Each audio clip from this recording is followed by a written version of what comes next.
Hey guys, so we've just started a live game with MaestroooO, who is someone that I've reviewed previously. I'm hoping he's online. Great, okay. So what we're going to do now is we're going to play against each other. This is an unrated game. I'm going to start with the Scandinavian defense. Just because I've been playing this today. I've had an absolutely awful day of chess today. I don't know what's been going on. Okay, so I think there's an error here on the second move, and it is that. So obviously I've met e4 with d5. Now that gives white an opportunity to take the pawn. That's what usually happens, and then that leads on to some other ideas. But what MaestroooO has done here is defended the pawn, which seems to make sense. But if you think it through, if I take on e4 and then d3 recaptures, okay, recaptures with the pawn, my queen can take his queen. And what that means is that the only move available to white then is for the king to capture the queen. The king will therefore lose his ability to castle if he goes for this recapture.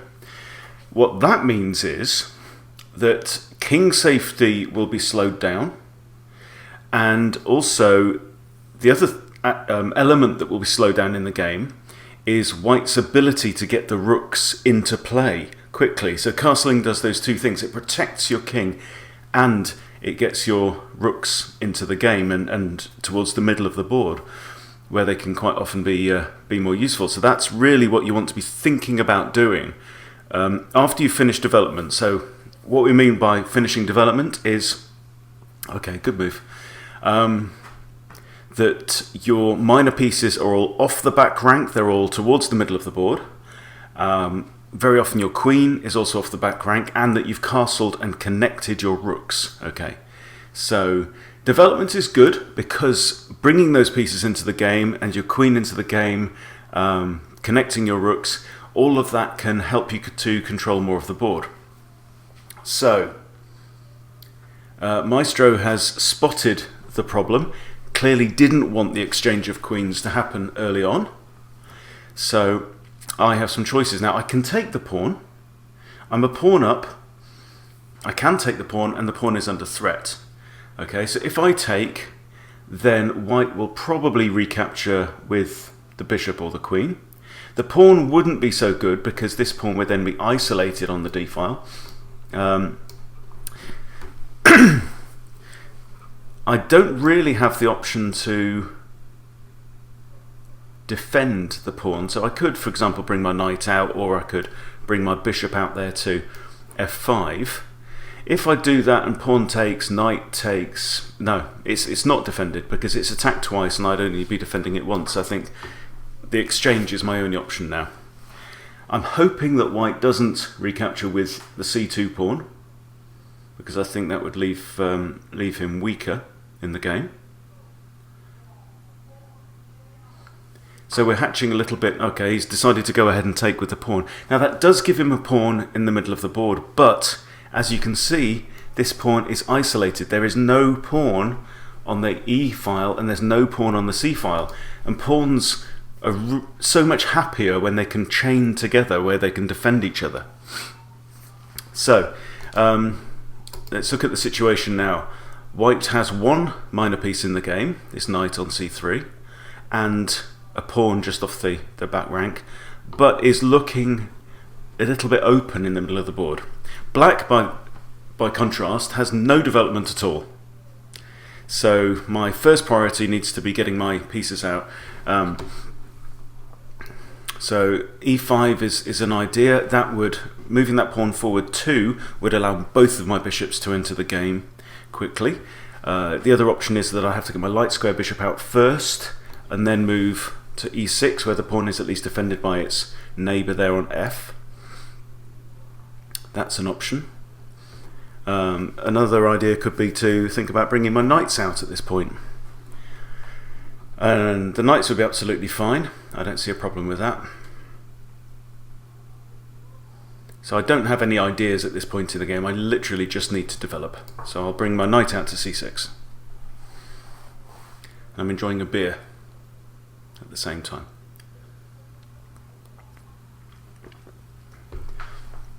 Maestro has another small advantage apart from the beer, which is that I'm explaining my moves as we go, so he's got a lot more time to think. He's got more time on his own moves, and also he gets the time while I'm thinking and talking as well. Let's see what our ratings are at the moment. Like I say, I've had a very bad day. So he's on 790 for rapid, and I'm currently on 1277. Like I say, I've had an awful day and lost quite a lot of rating points. So now I'm looking at the board. This pawn is defended twice. This pawn here is undefended, so that's a possible target. What do I want to be thinking about bringing out? I'm thinking that white's certainly going to want to castle on the king side. So with that in mind, I want my bishops on my queen side so that they are pointing towards that side of the board. That's very often something that you want to be doing. So one idea I've got here, maybe a fianchetto. So push b6 and then bring my bishop into b7, where it's on that nice diagonal, pointing all the way down here. So it's likely to be on this diagonal, going all the way across the board. That could be quite nice. Oops, I don't want to do that pre-move.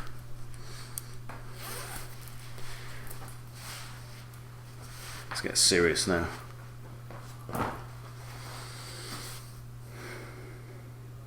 So that's the name for this move, is fianchetto. I don't know what it means in Italian. A lot of people say fianchetto because it's spelt with a CH, but in Italian that is pronounced k, not ch, as it would be in English. So I think that would be one good way of just, resolving the issue of wanting to get my light square bishop into the game. Another thing that it's doing as well is that it's creating this little pyramid of pawns. Seeing as white has brought out his dark square bishop is now the active bishop with this pawn here on d3. Okay, he's decided there to move his bishop again. And the first thing I spot is I've got e5 as a possibility, which would cause the bishop to have to move. I think that's a good idea. It's pushing my pawn towards the middle of the board. It's controlling d4. It will be also controlling f4. The pawn is defended by the knight on c6 there. So what I'm doing here is I'm looking for moves that are achieving more than one thing at the same time. Okay, so I've now made that dark square bishop move a further time, which is no bad thing for me. It means that white has lost a tempo. So he's lost time by having to move that piece once again. I've now got slightly more development in terms of my pawns. I'm thinking maybe moving my dark square bishop out to b4. So let's have a think. If I do that and white decides to push a pawn, I can't move back to here because then b4 would trap my bishop. It might prompt me then to exchange my dark square bishop for that knight. If I were to do that, then, so let's say bishop comes out here, pawn advances to a3, I capture, b takes bishop with check, I capture with check, b takes bishop. That's going to leave white with 3 pawn islands, although the b pawn is now capturing inwards towards the middle of the board. I'm hoping that having those 3 pawn islands, so this kind of isolated a pawn then, but I don't know if that's necessarily better, because the c and d pawns would then be able to work as a team and defend each other.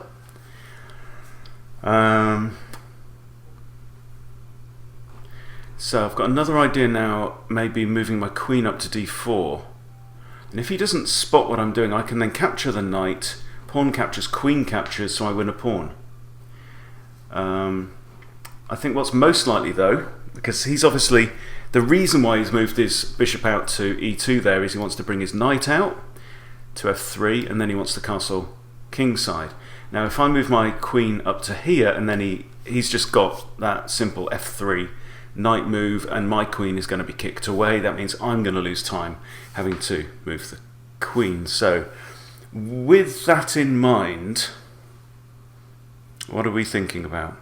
I'm thinking I should probably just push ahead with this idea of fianchettoing the bishop, my light square bishop.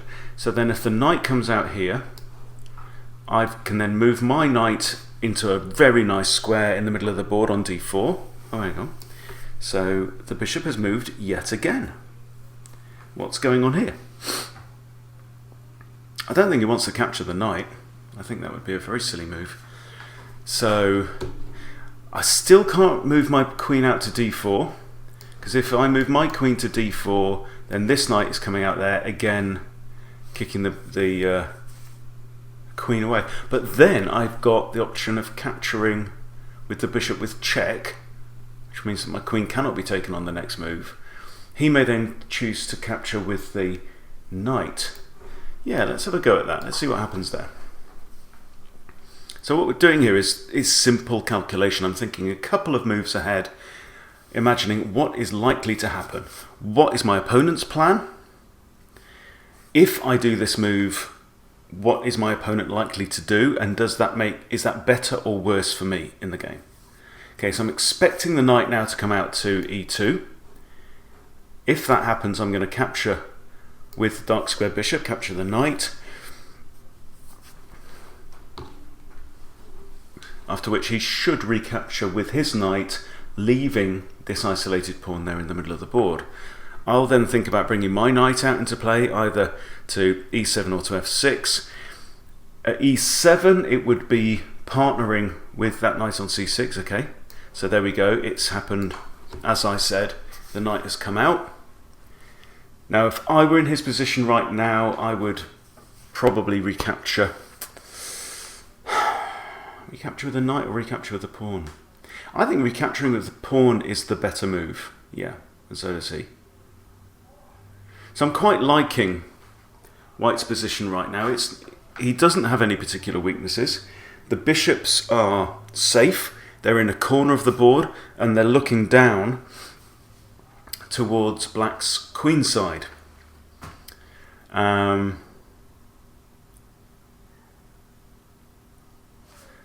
I have a pawn here is defended once, that's okay.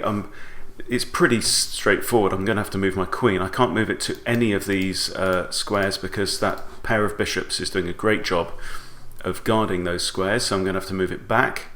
I can't go to there. It's going to have to be either here, here. So one of these two places. Let's go to d6. I can't see an immediate risk of that.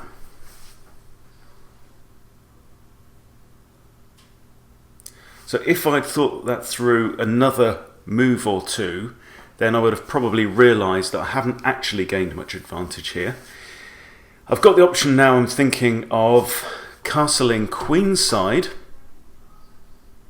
What that will mean is that my rook ends up here on d8, and then my queen in theory can go and snatch that pawn, which would not be a bad thing.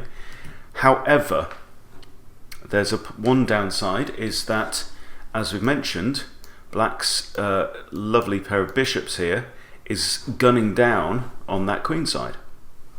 So one strategy, castle queenside, where I am going to have to deal with his nice pair of bishops. Other strategy is to bring my knight out, castle kingside, where the bishops are less of a threat. So, decisions. What are we going to do? The pawn is safe. That's defended twice right now.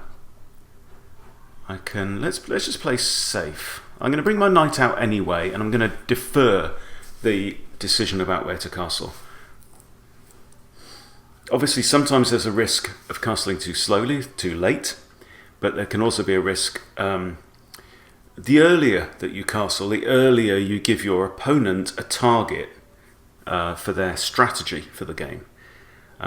Sometimes I find it can be helpful to delay castling until you know what your opponent's going to do, until you know the shape of the board on their side, and then you can come up with a plan that suits you. So, move the queen forward. So what that's done is it's connected the rooks. The rooks are now protecting each other. That's okay. Is he thinking about putting a rook on d1 behind the queen and then maybe pushing pawns? I think pushing this pawn looks interesting because the queen, this pawn is currently pinned onto the queen.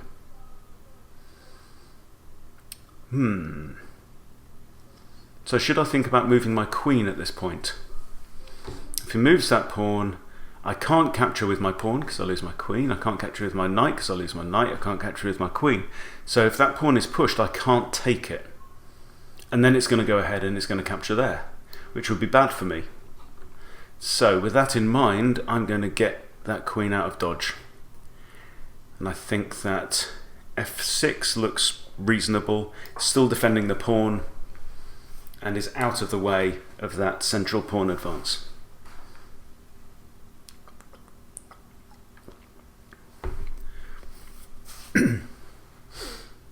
Obviously, yeah, okay. So he has decided to go ahead with that. I'm liking the idea of castling queenside now. One of the things that's great about castling queenside is that if the d file is open, or semi-open, as it is in this case, the rook jumps straight into d8 where it's immediately part of the action. If you castle kingside, the rook comes to the f file, so it's a wing file rather than one of the two central ones, okay? But this one I prefer because I'm achieving more with my move. I'm getting my king to relative safety. Obviously there is a check here with g4 from the bishop, but that's a cheapo, really. It's not really achieving anything. I just slide my king over to b8 and I'm safe. And then the bishop's going to have to deal with maybe a pawn push to h5. Yeah, so I like this idea. It also means that that white's pawn here on d3 is pinned as well. So if I were to have a piece on, say, there or there, the pawn can't really take because the rook will come straight in and capture the queen. Okay, so he's got ideas of a pawn push of his own. I'm just going to neutralize that. I'm not going to think too much about it. I like the idea of being able to bring my bishop here to a6 on the light squares where it's gunning down on this pawn. In fact, that's not a bad idea now. I could just go straight ahead and do that.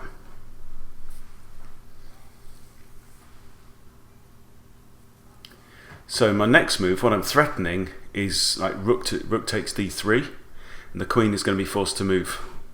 And I've won a second pawn. I'm currently one pawn up.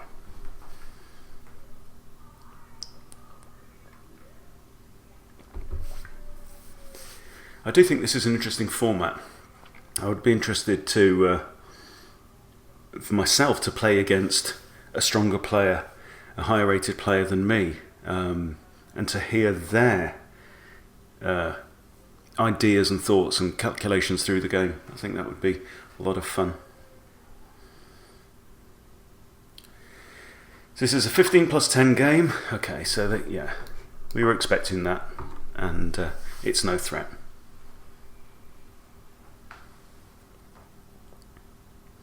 So what now if white decides to push d4? Let's think about that. Pushes d4.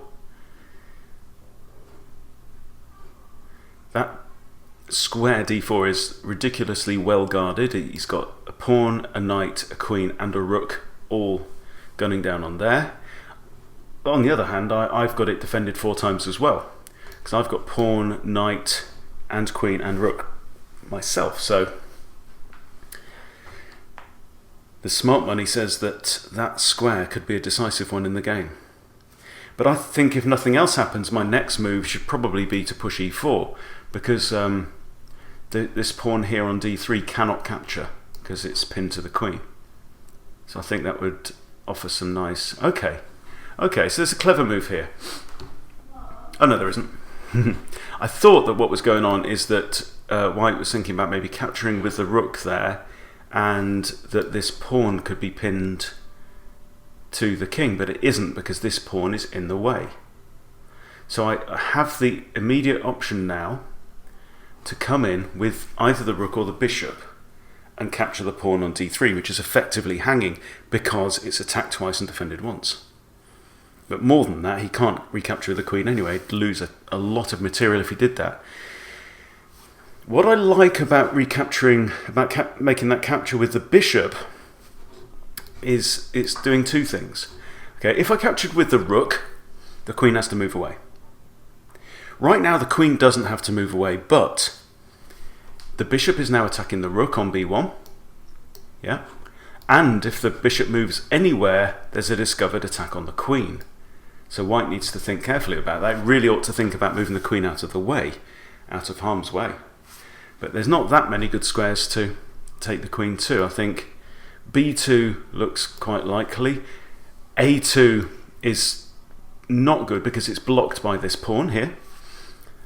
So that's really reducing the scope and the number of squares that it can attack. Okay, that is a mistake. I think that's actually my opponent's first mistake of the game, because now I can go ahead and take the rook with impunity, because now the discovered attack on the queen means the queen has to move out of the way. So I've just got myself a major piece. I've won myself a rook, and without losing my bishop in the process.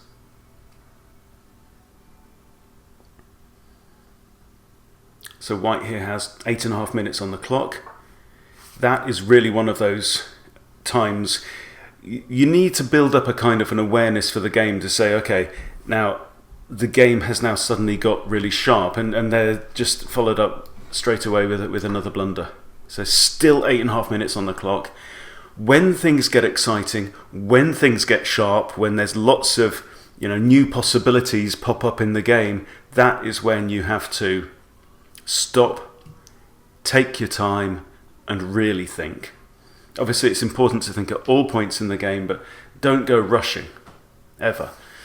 So I think right now I'm 16 material points ahead. I think this is a point where my opponent could consider resigning the game and starting another one. Some people say never ever resign, always fight to the end, and maybe that's not bad advice, but I can find it pretty depressing sometimes. So I'm going to move my rook from h over to d8 with the idea of pushing this rook and forcing white to exchange the rook, which is his last major piece on the board. I'm 13 material points ahead now. It's an overwhelming advantage that I have, provided I don't blunder a checkmate. So any exchanges now will be in my advantage, right? It's like if you imagine you have two gangs who turn up for a fight, okay, and there's 16 people in each gang. That is a fair contest, right? Now let's say that 2 of the people get injured, so it's 16 against 14, okay? That's still not really very significant, but the more exchanges that you can make, so if it goes down from 16-14 to 6-4, that's a bigger advantage for the gang that's got the most fighters, okay? So there, what's white going to do?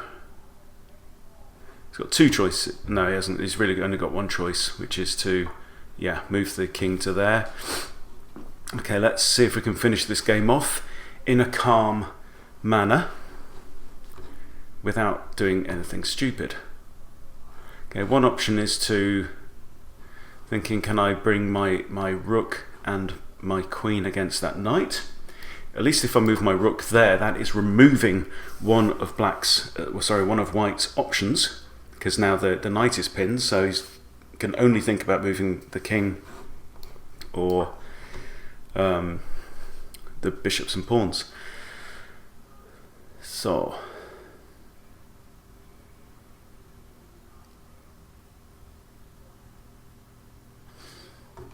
if I'm able to put my rook there on the next move, which I should be able to do, White's going to have to move the king here. I can then check with my queen on c5. Okay, so I have a check there, which can be blocked with a knight, but then pawn takes knight. That's fine.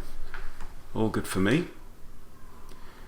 I also think it might be clever to advance this e-pawn. It's got very, very few options left now. Right, if I advance the e-pawn now, it's simply going to get taken. So I'm going to push f5, which is defended by the knight. And then if the bishop moves to either of these two squares, I've now got the option of pushing the pawn, which I think will be checkmate. So I'm not going to pre-move it, because you don't pre-move when you're playing rapid. I've made that mistake more than once, of doing a pre-move and then something else happens. It's like, oh no, I didn't mean to do that.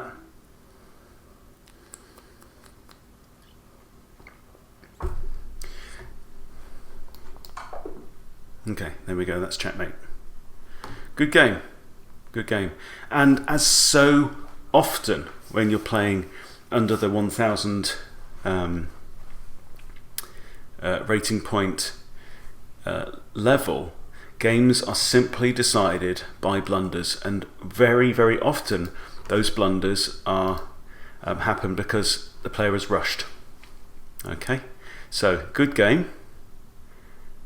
Let's see if we want to do another one.